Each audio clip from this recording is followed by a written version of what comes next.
September 16, 1935, 11:47 p.m., Dutch Schultz screamed racist slurs at Bumpy Johnson in front of 200 people at the Cotton Club. So loud the jazz band stopped mid-note. Wait, because in the next 7 days, Bumpy killed 8 of Schultz's men, 1 per day exactly as promised, drove Schultz out of Harlem forever, and taught every white gangster in New York a lesson about respect that lasted 100 years.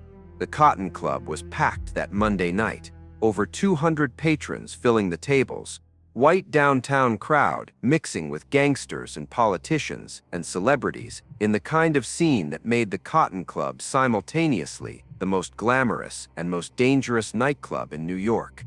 The stage show was in full swing, illegal whiskey flowing freely, and nobody was paying particular attention to the table near the back where Bumpy Johnson sat alone nursing a bourbon. Nobody noticed, that is, until Dutch Schultz stood up from his reserved table near the stage. Schultz's face was flushed red from expensive whiskey and from rage that had been building all evening. He didn't walk across the club toward Johnson's table. He stomped. His bodyguards scrambled to follow him. Other patrons turned to watch because Schultz's body language made it clear something dramatic was about to happen. Schultz reached Johnson's table and didn't lean down to have a quiet conversation. He slammed his hand down on the table so hard the bourbon glass jumped and spilled. Then he shouted, loud enough that people across the club stopped their conversations to listen, loud enough that the band faltered and the music died. Loud enough that every single person in the Cotton Club heard every word. You've got some nerve showing your face in here tonight, boy. You think you're somebody. You think running a few penny-ante policy banks in Negro Town makes you a real gangster? Schultz leaned closer, his voice getting even louder. I've been trying to be reasonable with you people, trying to give you coloreds a chance to work for me and make something of yourselves. But you're too stupid to understand when somebody's doing you a favor. The entire club went silent. 200 people stopped talking, stopped moving, stopped breathing. Dutch Schultz, the most powerful bootlegger in New York, the man whose organization generated $20 million annually, the gangster who'd never backed down from anyone, was publicly berating Bumpy Johnson using language so racist and so contemptuous that even in 1935, even in a whites-only nightclub in the middle of Harlem, people were shocked by the naked hatred in Schultz's voice. Bumpy Johnson didn't stand up, didn't reach for the .45 automatic. He carried, didn't make any threatening gesture at all. He just looked up at Schultz with eyes that showed no emotion whatsoever. No anger, no fear, no reaction to the slur or the insult. He waited for Schultz to finish. The silence in the Cotton Club was absolute. People at nearby tables stared, horrified and fascinated, watching this public humiliation of a man who was supposed to be one of Harlem's toughest operators, but who was sitting there taking this abuse without fighting back, without defending himself, without doing anything except staring up at the white man who was screaming racial slurs at him in front of hundreds of witnesses. Then Bumpy Johnson spoke. His voice was so quiet that people had to strain to hear it, so calm that it seemed completely disconnected from the fury Schultz was displaying, so cold that several witnesses later described it as the most frightening thing they'd ever heard, because it contained absolutely no heat, no emotion, just a statement of fact, delivered with the certainty of a judge pronouncing sentence. You've got 7 days to get every one of your people out of Harlem. After that, any white man I find running policy in my neighborhood dies. Johnson paused, still staring up at Schultz. You want to insult me in public. You want to call me names in front of all these people. That's fine. That's your choice. But choices have consequences, Mr. Schultz, and the consequence of disrespecting Bumpy Johnson is that your people start dying, not arrested, not beaten, dead. You've got 7 days. Use them wisely. Schultz threw back his head and laughed. A huge, genuine laugh that filled the silent club. The laugh of a man who couldn't believe what he was hearing. 7 days. Schultz roared, still laughing. "This Negro is giving me 7 days. You hear that, everybody? The boy thinks he can give Dutch Schultz ultimatums. That's the funniest thing I've heard all week." Schultz turned to address the entire club, playing to the crowd like an actor on stage. "You all heard him. Bumpy Johnson, this nobody from the street, thinks he can threaten me, thinks he can make demands." He turned back to Johnson. "Well, let me tell you something, boy. In 7 days, you'll be working for me, or you'll be dead. Those are your only options. There's no third choice where you somehow win, because Negroes don't win against white men. That's just how the world works. And if you're too stupid to understand that, well, I'll teach you the hard way." Johnson didn't respond. He simply picked up what remained of his bourbon, drained the glass, stood up slowly, and walked toward the exit. The crowd parted for him like he was contagious, like being near him was dangerous now that Dutch Schultz had publicly marked him for destruction. Johnson walked past Schultz without looking at him, walked past Schultz's bodyguards, who tensed but didn't stop him, walked out of the Cotton Club into the Harlem September night, and disappeared into the darkness. Schultz watched him go, still chuckling, still shaking his head at the absurdity of the encounter.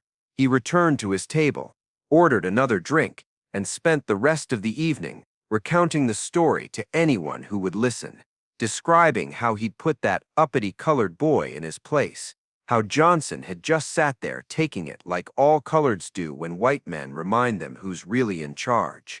Dutch Schultz went to bed that night, Monday, September 16th, 1935, believing he'd won, believing he'd publicly humiliated his last serious opponent in Harlem, believing the conflict was essentially over. 6 hours and 43 minutes later, the first body was discovered.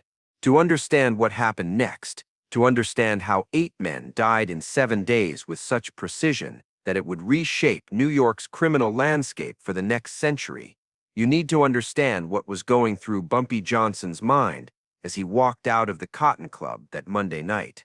Johnson wasn't surprised by Schultz's behavior. He'd known for months that Schultz viewed him with contempt, that Schultz considered colored gangsters to be inferior operators who existed only with white permission.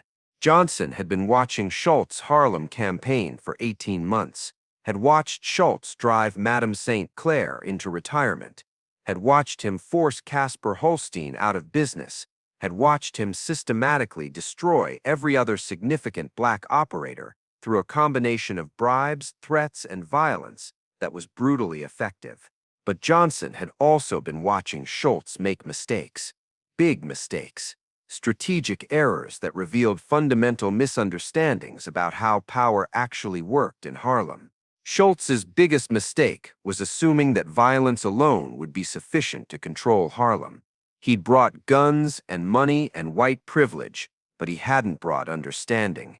He didn't comprehend that Harlem's policy operations functioned because of community trust. Schultz's collectors were outsiders, white men who came into Harlem to take money and who treated local people with contempt. Schultz's second mistake was conducting his takeover through visible public violence that attracted attention and created martyrs. When Schultz killed a black policy operator, that operator's family and associates became enemies. When Schultz beat up runners who didn't cooperate, those runners spread stories throughout the neighborhood about Schultz's cruelty. But Schultz's biggest mistake, the fatal error that would cost him 8 men and his entire Harlem operation, was the public humiliation at the Cotton Club. By screaming racist slurs at Johnson in front of 200 witnesses, by making the conflict personal rather than business, by turning what could have been a straightforward territorial dispute into a referendum on whether white gangsters could openly disrespect black gangsters without consequence, Schultz had given Johnson something invaluable: moral authority. As Johnson walked through Harlem's streets after leaving the Cotton Club, heading toward his apartment on West 139th Street, his mind was working through the implications of what had just happened and formulating a response that would be so decisive, so brutal, so effective, that it would establish principles about race and respect and power that would govern New York's criminal underworld for the next 100 years. The response Johnson conceived that night had three essential elements. First, complete operational silence. Johnson would disappear from public view immediately, would close his policy banks temporarily, would go to ground so thoroughly that Schultz's men couldn't find him to retaliate. This would serve two purposes: protect Johnson from counterattack and create the impression that Johnson had been scared into hiding, which would make Schultz complacent. Second, systematic elimination of Schultz's key operators. Johnson wouldn't attack Schultz directly. That would be both difficult and counterproductive. Killing Schultz would trigger massive retaliation. Instead, Johnson would kill the 8 men who actually ran Schultz's Harlem operations. The collectors who picked up money, the enforcers who intimidated people, the policy bank operators who processed bets. Kill those 8 men. Kill them brutally. Kill them publicly. Kill them with notes that made clear why they were dying. And Schultz's entire Harlem operation would collapse.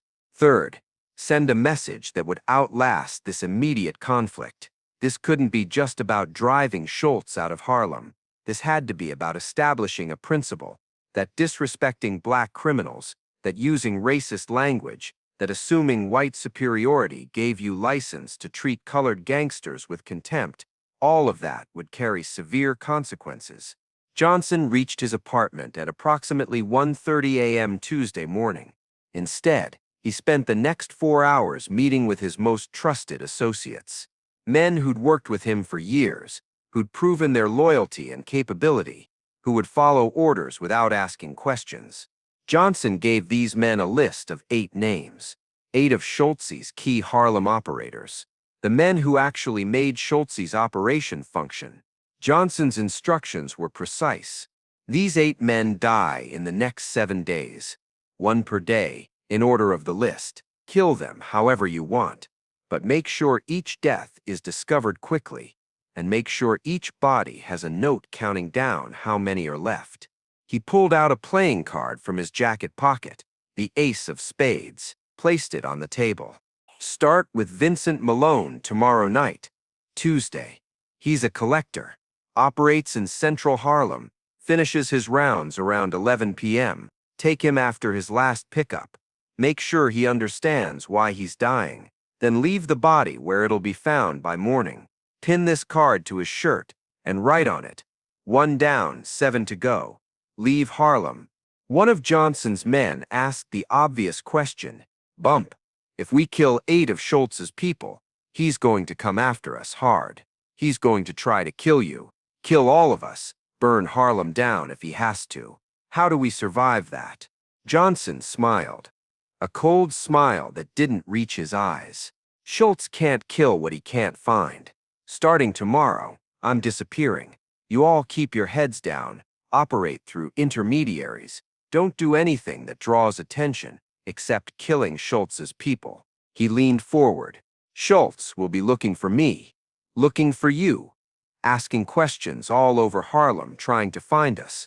But everybody in Harlem saw what Schultz did tonight at the Cotton Club. Everybody heard him call me those names. You think anybody in Harlem is going to help Schultz find us? Johnson stood up. Schultz made this personal. He made it about race and respect, and that means Harlem will protect us. Because killing Schultz's people isn't just business anymore. It's payback for every insult, every slur, every time white gangsters treated us like we were nothing. By 5:30 a.m. Tuesday morning, Johnson's team had finalized the plan. Each of the 8 targets had been assigned to specific killers. Surveillance had been arranged. Equipment had been gathered. Weapons, cars, safe houses. Everything was ready. At 6 a.m., Bumpy Johnson walked out of his apartment, carrying a small suitcase, climbed into a car driven by one of his associates, and vanished. For the next 7 days, nobody outside Johnson's inner circle would see him or know where he was. Here's what Dutch Schultz didn't know. Before Vincent Malone even started his Tuesday collection rounds, Johnson's men were already watching him, tracking his movements, identifying when he'd be most vulnerable. Malone, 38 years old, was one of Schultz's most effective policy collectors in central Harlem. He'd been doing the work for 18 months, was known for being tough and reliable, had beaten several runners who'd tried to skim money. Malone finished his Monday night collections around 11 p.m., accumulated about $4,000 in cash and hundreds of betting slips, and was supposed to deliver everything to Schultz's main policy bank before going home. Malone never made that delivery. At approximately 11:15 p.m. Monday night, while Schultz was still at the Cotton Club bragging about how he'd humiliated Bumpy Johnson, three of Johnson's men intercepted Malone's car on a quiet side street, forced him off the road at gunpoint, dragged him from the vehicle while he was still trying to reach for his own weapon. They drove him to an abandoned warehouse on West 147th Street, a building Johnson's organization controlled, a place where the walls were thick enough that screams wouldn't carry. What happened in that warehouse over the next several hours was designed not just to kill Malone, but to send a message through his corpse. They started with his hands, used a hammer to systematically break every finger, crushing the bones slowly, while Malone screamed and begged and tried to explain that he was just doing his job, that he had nothing personal against Johnson. But Johnson's men weren't interested in apologies. "You know why this is happening to you, Vincent?" one of them asked between blows. "You know what your boss did tonight? He disrespected our people, called us names, treated us like we're nothing. And you work for him. You collect money for him. You help him take over our neighborhood. So you pay for his mistakes." Malone tried to bargain, offered to quit working for Schultz immediately, offered to give them information, offered money, cooperation, anything else he could think of that might make them stop. But the men torturing him weren't interested in bargaining. After the hands and the face, they used an ice pick, stabbed Malone 11 times in non-lethal areas: shoulders, thighs, abdomen, wounds that caused tremendous pain without immediately killing. They took their time with this part, spacing the stab wounds out over perhaps an hour, making sure Malone experienced every second of suffering. Finally, when Malone was barely conscious from pain and blood loss and exhaustion, they cut his throat, used a large knife to slice through muscle and cartilage and windpipe, cutting so deeply that the blade scraped against vertebrae. They stuffed Malone's body into a large metal garbage drum, drove the drum to an alley behind a warehouse on West 145th Street, where they knew it would be discovered during morning sanitation rounds. And before leaving, they pinned the Ace of Spades to Malone's shirt with a straight pin. On the card, written in block letters with pencil: 1 down, 7 to go. Leave Harlem.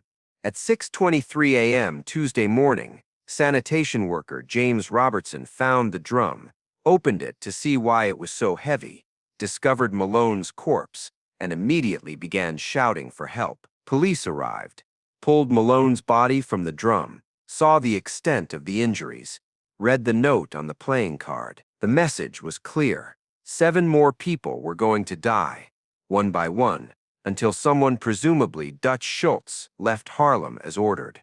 By 9 a.m. Tuesday, word had spread throughout New York's underworld that Vincent Malone was dead, that he'd been tortured for hours before being killed, that a playing card had promised 7 more deaths were coming. Dutch Schultz heard the news while eating breakfast at his Bronx headquarters, initially dismissed it as probably unrelated to the Cotton Club confrontation, then learned about the note, the Ace of Spades, the countdown. He understood that Bumpy Johnson had actually meant what he'd said.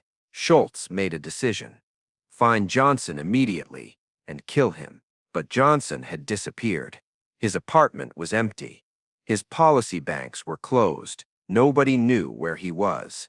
Schultz spent Tuesday offering money for information, sending men throughout Harlem to ask questions, threatening people who claimed not to know anything.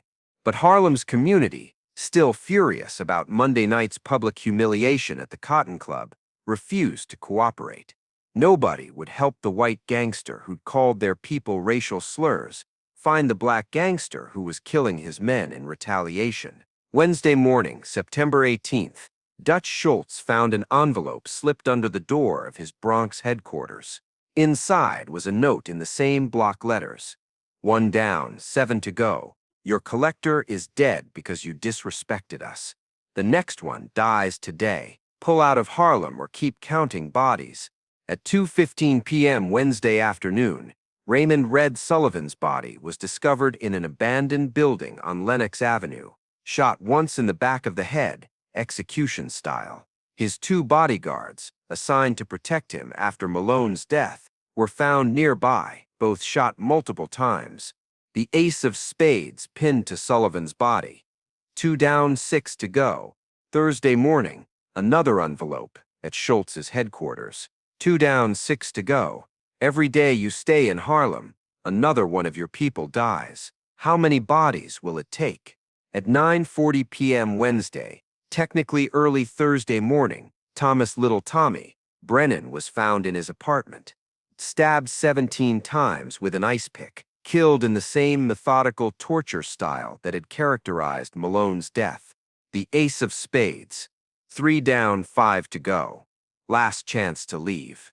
By Thursday afternoon, Dutch Schultz was no longer dismissive or confident, genuinely frightened in a way he'd never experienced before in his criminal career.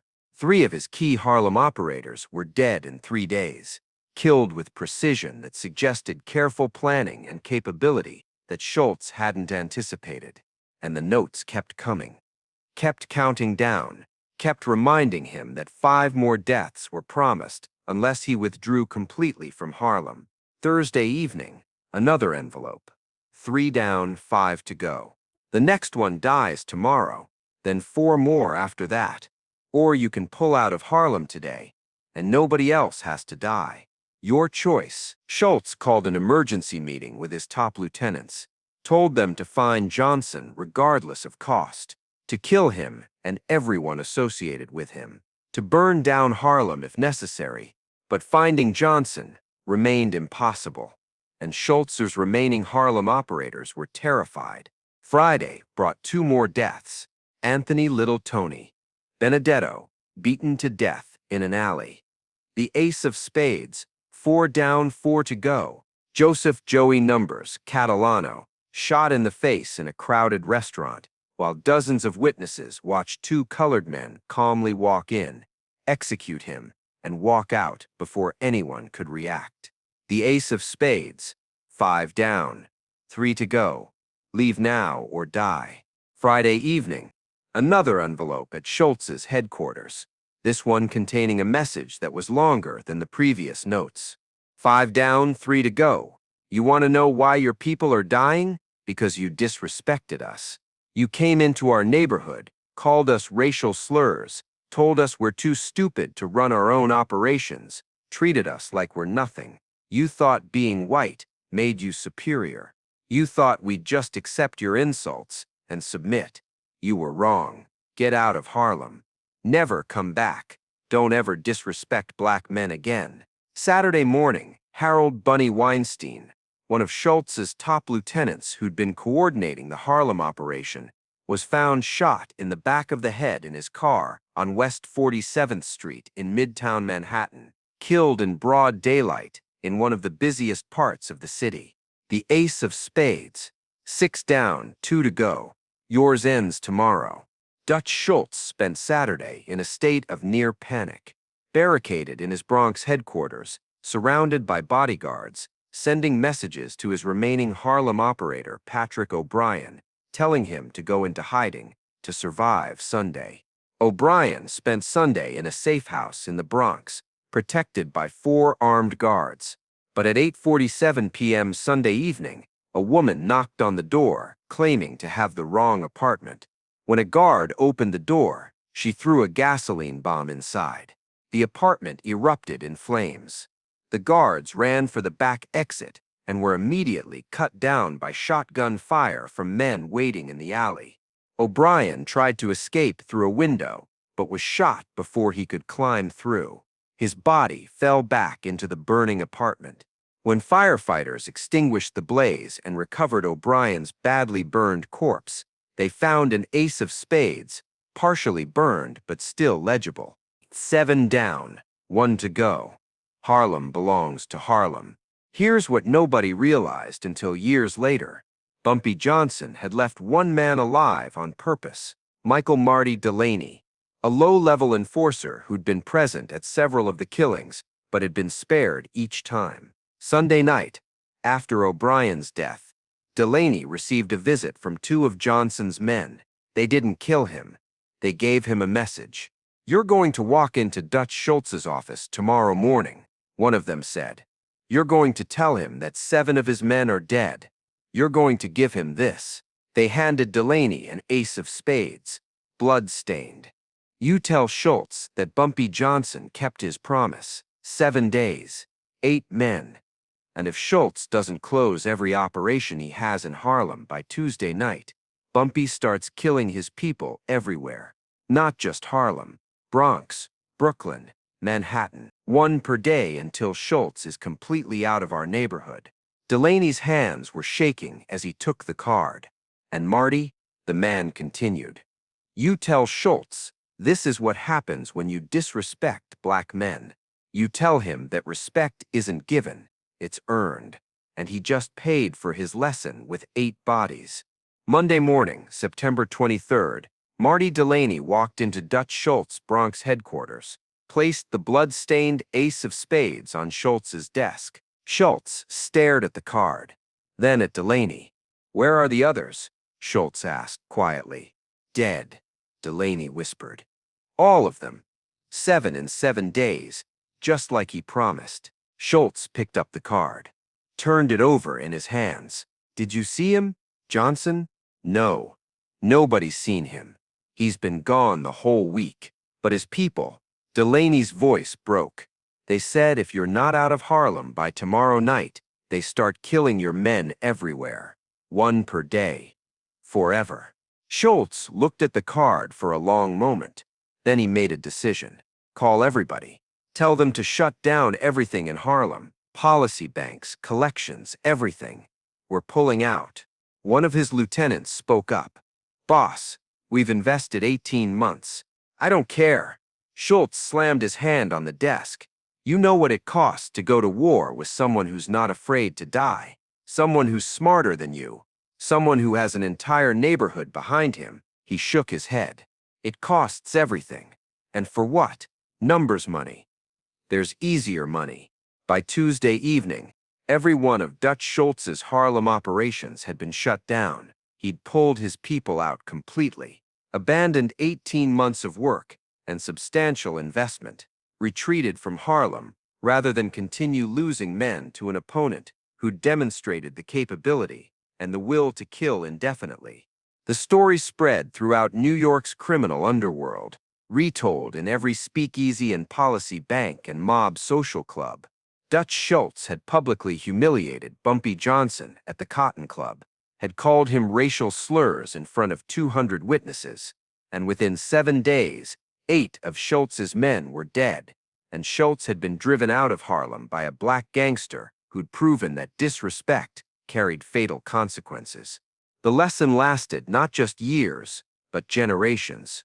White gangsters who dealt with black operators after 1935 were careful about language, careful about displays of contempt, careful about assuming racial superiority gave them license to treat colored criminals as inferiors. Because everyone remembered what happened to Dutch Schultz when he forgot that respect flows both ways, when he assumed being white meant he could say anything to anyone without facing consequences. Bumpy Johnson emerged from hiding on Tuesday, September 24th, walked casually down Lenox Avenue like he'd never been gone. When reporters asked about the 8 murders, Johnson's response was simple. "I don't know what you're talking about, but I'll say this.